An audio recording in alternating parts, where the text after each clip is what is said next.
the beat. Jarong ko loading rekat, man sultan pengawan deng dong may wunyo. BS Production. Easy Pro.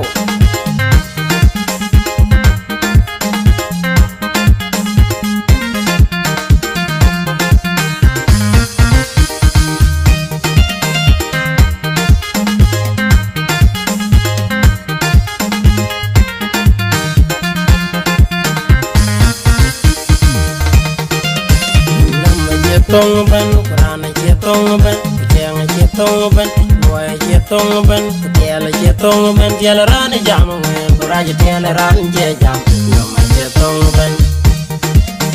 Nom chia tông bên, Boy chia tông bên, Tiel chia tông bên, Tiel ran jam nguen, Quran tiel ran je jam, Nom chia tông bên.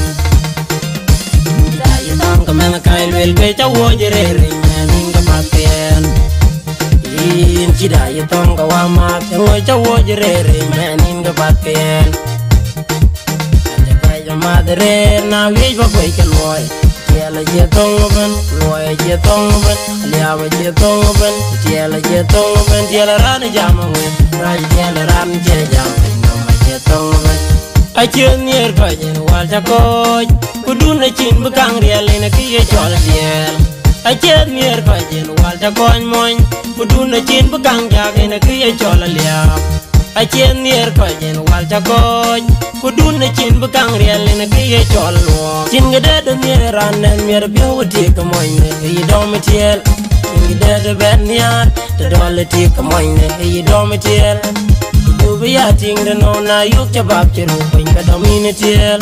Na pin yan deng yin ka yi dom tiel Deng dom mangak ting ei luok i lam ma ko Nia li di che ma gok, baba di che ma gok Ching dong a tiel chiriel